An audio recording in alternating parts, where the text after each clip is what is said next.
Saya hargai itikat baik Pak Budi bersama Pak BP. Semua pembangunan di sini saya hargai sekali, dan saya itu bukannya menghalang-halang. Cuma ada miskomunikasi. Dari pertama kita berapa kali ketemu Pak Budi, betul tak? Selalu yang kita pertanyakan sebetulnya ini.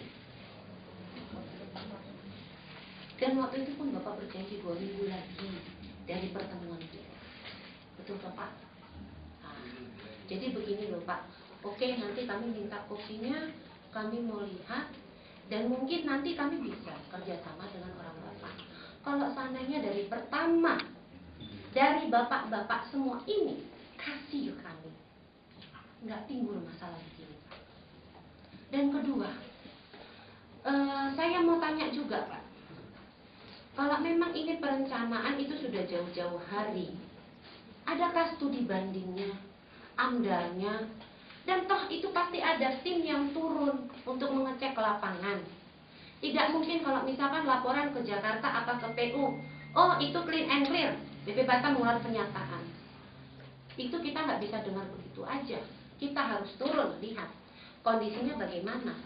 Adakah pernah itu keluar efek sosialnya secara sosial ekonomi untuk orang-orang yang mencari nafkah di situ? Ruli saja Pak, itu dimanusiakan pemindahannya. Kami bukan ruli. Kami berusaha. Mata pencarian kami di situ. Memang kami tidak penduduk asli, tapi kami tinggal di Batam. Dan kalau memang Batam masih NKRI, kami punya hak. Itu jelas di amandemen Undang-Undang 45 dasar. Itu di pasal 33 semua situ sudah jelas tertera. Ada aturan mainnya semua. Itu sebetulnya yang saya kecewa dengan bapak-bapak semua. Makanya terjadi sampai dengan kita tekan stop bendungan. Karena apa? Kita tidak pernah diperhatikan. Kami ini rakyat kecil Pak. Kami cuma tahu cangkul, panen, makan. Itu aja sebetulnya. Permintaan kita itu cuma simple. Jaminan. Kalau seandainya bapak-bapak ini di posisi saya, pasti bapak-bapak pun berbuat begini. Nggak mungkin saya langsung ke Jakarta ketemu Pak Jokowi. Saya ini siapa? Itulah. Jadi ini kan kita minta perhatian bapak-bapak. Dan saya sangat berterima kasih Pak Budi sudah terbuka. Terima kasih sekali Pak. Tolonglah, kami ini istilahnya rakyat, yang pengaduan kami itu pemerintah. Dan kalau memang itu proyek Pak Jokowi, nawacita ya Pak, kalau saya nggak salah ya. Coba kita pelajari lagi. Itu ada 9 nawacita untuk percepatan nawacita itu. Bukan pembodohan masyarakat atau pembohongan publik, tidak. Memajukan masyarakat Indonesia dari segi ekonomi, kesehatan, pendidikan, dan sebagainya. Itu. Kalau dari pertama, begini Pak, saya ambil bahasa simpelnya. Orang datang ke rumah Bapak, main acak-acak langsung, nggak kolonuan permisi. Apa Bapak terima? Tidak toh. Kalau saya tidak tahu lagi bagaimana ini urutan masing-masing cara kerja kita ini, waduh, kalau kita begini, kami yang kecil ini mau kemana lagi? Mau kemana kami mengadu? Masalah surat, saya tidak peduli masalah surat Pak, karena kita semua status masih sekarang. Sekarang itu memang kami benar cari makan di sini, mata pencarian kami di sini, kita hidup di sini. Bapak ambil, kami punya mata pencarian. Pernahkah berpikir, ada nggak studi bandingnya? Ada nggak pernah dipikirkan efek secara ekonomi, sosial? Itu berapa kepala keluarga yang kita korbankan? Berapa perut yang harus kita musnahkan? Ya, jadi saya itu aja Pak Budi pesannya. Tolong manusiakan kami. Itu ada aturan mainnya semua Pak. Ada undang-undangnya. Dan di zaman Pak Jokowi ini tidak seperti dulu. Kalau memang Bapak bisa pindahkan kami, monggo. Itu tanaman kita itu sudah dicek semua Pak. Untuk mendapatkan hasil seperti sekarang ini Pak, ada pengorbanan yang kita bayar. Mau secara materi maupun imateri. Susah itu minta ampun Pak, mengerjakan itu Pak. Kita bukan petik duit itu bisa ada kita pohon uang. Tidak. Coba, seandainya ini terjadi sama kita, kita balikkan. Bagaimana? Apa kita mampu? Semut saja Pak diinjak itu dikit. Itu cuma mata pencarian saya loh Pak. Saya tidak mau dibilang saya investor apa tidak. Saya petani. Cuma cara bertani kita dulu dengan sekarang itu beda Pak. Beda. Itu saja. Terima kasih Bapak-bapak. Saya minta maaf kalau ada kata yang salah. Oke, terima kasih Bu Patricia atas ini. Yang memberikan aspirasi itu sampaikan ke kami nanti. Mungkin sekarang kita jawab. Mungkin ada lagi tambahan masuk ke sana. Terima kasih atas kesempatan yang diberikan kepada saya. Nama saya Gio Pendeta Bungan. Selamat siang buat kita semua. Kami sudah bangga dengan jawaban dari Pak Budi siang ini. Jelas kami rasa mewakilkan masyarakat semua setuju, mengatakan sepakat. Ya, sepakat semua. Kami bangga Pak dengan jawaban Bapak. Nah, yang perlu saya tekankan mungkin sekarang di sini Pak. Tadi Bapak kalau nggak salah tadi bulan Maret, paling lama bulan 3 masalah syahwat atau rohim atau apa itu yang mau nanti dijadikan kami kepada kami. Mungkin perlu dicatat Pak bagi kami Pak, dipikirkan bahasa saya nih Pak, mungkin diperjuangkan buat kami. Apa nanti, jangan sampai nanti mungkin ada muncul lagi atau apa, dipikirkan dengan segi kemanusiaannya layak dan adil. Masalah syahwat atau mungkin itu diperjuangkan. Mungkin kami minta tolong sekarang kalian memperjuangkan kami. Layak dan adil bagi kami.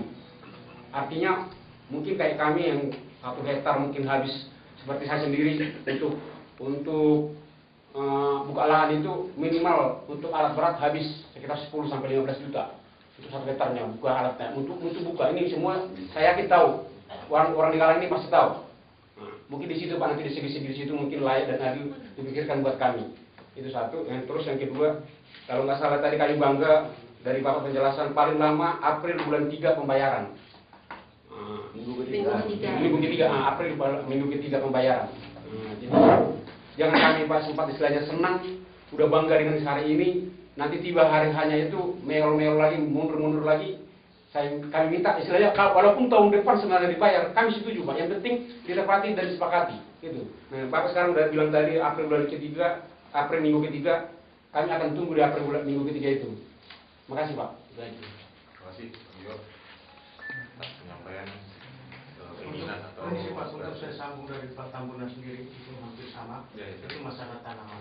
Itu benar sekali apa yang dibilang Pak Tambunan itu memang kalau misalnya nanti pada saat pembayaran tidak sesuai Pak, kami kecewa benar. Dan mungkin dari Bapak Dipam sendiri sama orang yang hitung dari pertanian melihat langsung sendiri itu tanaman seperti apa bagusnya. Ini contoh aja Pak, jeruk yang udah tinggi begini udah berbuah itu. Tingginya begini Pak, itu berbuah sampai ke tanah. Nah itulah yang kami sangat ini. Jadi sesuai enggak dengan hasil. Kenapa Pak? Begitu timbul selesai tanaman. Apa itu bikin harga per biji atau harga bagaimana kita tidak tahu. Jadi itu ya dampak sosialnya kepada kami sama dampak ekonomi yang dibilang Ibu Patricia. Jadi tolong itu dicatat Pak.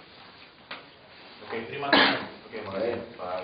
Kita tambah lagi Pak dari petani ya saya. Terima kasih waktu dan tempat yang diberikan kepada saya. Jadi saya petik yang nomor 4 tadi, izin Dev, istilah nama dan peta. Verifikasi. Verifikasi. Saya mohon verifikasi mengenai lahan-lahan yang ada itu. Kita tidak menyalahkan bagian pengukur yang ditempatkan oleh Bapak.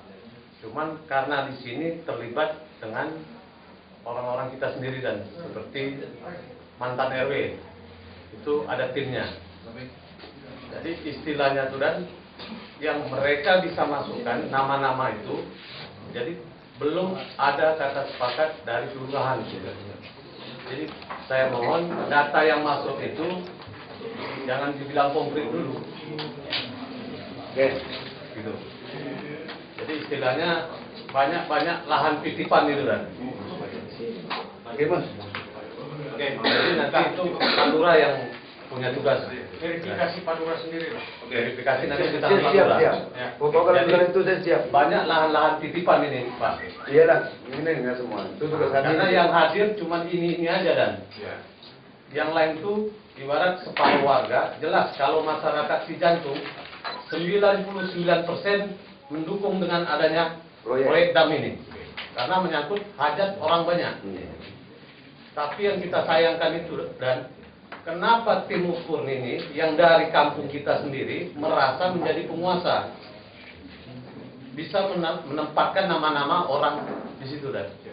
Jadi jangan sampai ada polemik baru nanti masalah verifikasi lahan, pembayaran, tetap warga akan menduduki lahan itu.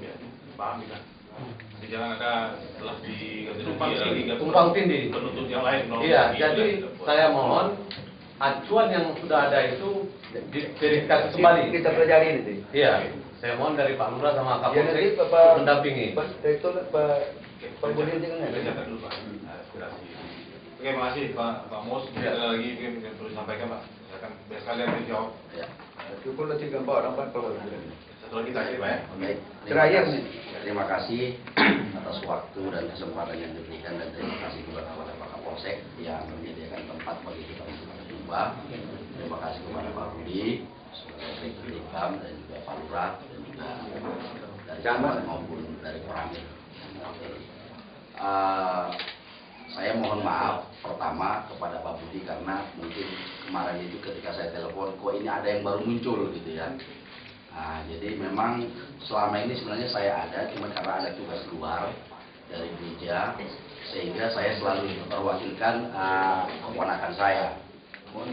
Jadi ketika saya dengar informasi itu semua dan tidak pernah ada kejelasan di dalam pertemuan terakhir pertemuan tanggal 25 ya, yang pihak dari kami memang keluar. Dalam hal itu mungkin kami kurang sopan, kami mohon maaf.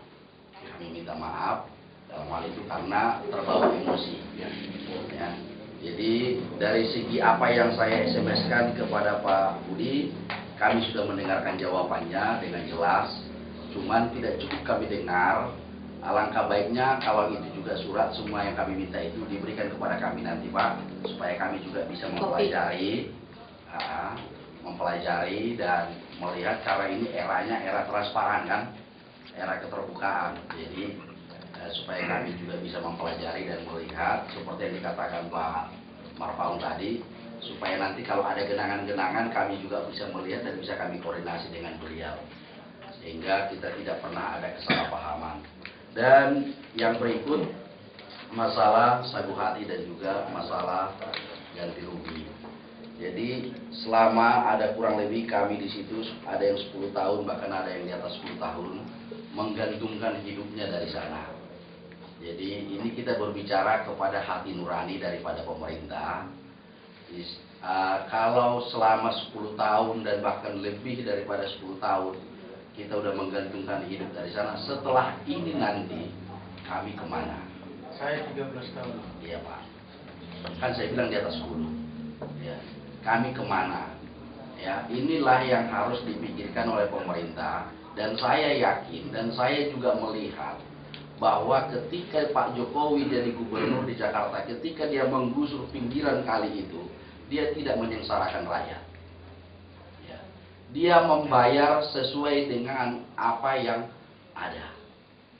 Ya. Jadi justru rakyat itu sejahtera. Jadi kalau istilahnya kalau kami sebenarnya memohon nggak mau ganti rugi bisa juga, tetapi bisa aja kami juga memohon kami direlokasi. Tapi itu mungkin kalau kami minta seperti itu kita akan berdebat sampai kapanpun, ya. Karena relokasi dari mana lagi dapat di Batam ini sampai 300 hektar lebih, ya kan? Nah jadi tolong dipikirkan masalah penggantian dan kriteria daripada setiap pohon apa bagaimana supaya ini juga kami jelas, jangan nanti berlarut-larut. Jadi contohnya kayak pohon karet berapa, kayak pohon jambu berapa, sengon berapa, gaharu berapa, ubi berapa, bahkan sampai apa itu serai berapa. Jadi ini supaya jelas. Dan masalah pondok berapa. Jadi ini supaya kami masyarakat tidak pernah nanti habis dari sini, oh ya bagaimana ini. Jadi supaya nanti ketika kita ketemu, kita tidak lagi yang namanya berbelat-belit. Jadi seperti ini Pak Budi langsung kasih tahu kepada kami sangat senang informasi ini Pak. Terima kasih banyak. Jadi memang kemarin ada kawan-kawan yang mengajak kami hari Selasa itu mau datang ke sana, tapi kami berpikir untuk apa kami datang. Nanti ada timbul emosi, justru perkara yang lebih banyak. Jadi sehingga kami urungkan niat kami, dan itulah setelah telepon Pak Budi, itulah hasil daripada keputusan kami di dalam rapat itu. Jadi kami bersyukur. Dan masalah untuk verifikasi surat-surat, kemana kami antar surat kami? Surat lurah ya. Lurah berarti ada di sana ya. Jadi supaya ini. Dan yang berikut, saya juga kecewa dan saya juga sedih mendengar bahwa kami pemilik kebun sepertinya udah mau dibikin pecah dua. Ini yang menjadi kami sangat sedih, saya pribadi. Kenapa bisa pecah dua? Nah ini, jadi karena mungkin ada informasi yang simpang siur. Jadi kami tidak pernah menghalangi yang namanya pembangunan, kami tidak pernah yang namanya menghalangi program pemerintah, tapi boleh dong kami menuntut hak kami, betul nggak Pak? Ya. Hidup kami di situ loh, hajat hidup kami banyak di sana yang berkumpul, di situ itu mereka. Nah, jadi inilah yang perlu dipikirkan oleh pemerintah, terutama BP, ya kan? Jadi memang seperti yang dikatakan Ibu itu, memang ketika kami ada informasi dengar dari pihak kontraktor bahwa mereka bisa bekerja karena sudah ada informasi dari pihak BP atau apa, kami nggak tahu benar atau tidak, karena sudah ada informasi yang mengatakan bahwa semua lahan sudah dibebaskan, sudah clear semua, makanya kami kerja. Nah, jadi kalau hal yang seperti ini namanya kan pembohongan publik, ya kan? Kami aja nggak perlu. Jadi memang ini masalah kontrak dami ini, saya 2015, saya sudah lihat ini. Saya sudah tahu ini. Nah, cuman kami menunggu dari pihak BP, dari pihak ini, untuk mengayomi kami sebagai masyarakat. Jadi inilah yang paling sangat penting. Jadi kami memohon Pak, tadi jadwalnya sudah jelas apa yang Bapak buat di situ. Tetapi masalah di situ kriteria pohon, masalah tanahnya bagaimana, masalah pondoknya bagaimana, itu belum ada. Jadi supaya itu nanti ketika kita jumpa, kita sudah mendengar dengan baik. Dan seperti yang dikatakan Pak Tambunan, ya kita tidak minta belas kasihan, tapi kita minta keadilan. Ya. Jadi kita nggak minta belas kasihan, tapi kita minta keadilan, adil. Dan saya yakin dan saya melihat mereka yang digusur di Jakarta oleh pemerintahan Jokowi, mereka merasa senang dan banyak yang adil. Memang dari segelintir orang pasti ada yang nggak suka, ya. Tapi saya melihat, dan terutama saya memiliki kakak yang memiliki dampak yang saat itu di daerah Cipulir. Saya ketika ke sana dulu, rumah itu kalau udah Januari, Februari banjir. Tapi sekarang enggak, kalinya udah bagus. Saya tanya berapa ganti rugi? Justru ketika mereka dapat ganti, mereka bisa bangun rumah mereka yang lebih layak. Bangun rumah mereka lebih layak, hidup mereka lebih bagus. Nah, jadi kalau kami yang tadinya hidupnya dari situ 10 tahun, tinggal ini sekali ganti, sekali beri, contohnya kayak pohon jeruk tadi, bisa Bapak ini panen berapa puluh kali dari situ. Ya kan? Berapa kali panen dari situ. Tapi nanti tinggal sekali. Contohnya di harga jeruk itu 50.000 per batang. Padahal dari jeruk itu bisa dihasilkan berapa juta. Nah, jadi inilah yang perlu dipikirkan oleh pemerintah. Inilah yang perlu dipikirkan oleh, dan saya yakin pemerintah di dalam undang-undang untuk mensejahterakan dan memberantas kemiskinan. Jadi kalau nanti kami dimiskinkan, berarti pemerintah tidak adil. Itu aja Pak. Jadi itu yang dapat saya sampaikan. Jadi terima kasih kepada Pak Budi, dan kami minta nanti kemana kami mau mengambil apa yang sudah Bapak kasih tahu tadi supaya kami datang mengambil ya data-data itu dan kami bagi kepada anggota-anggota.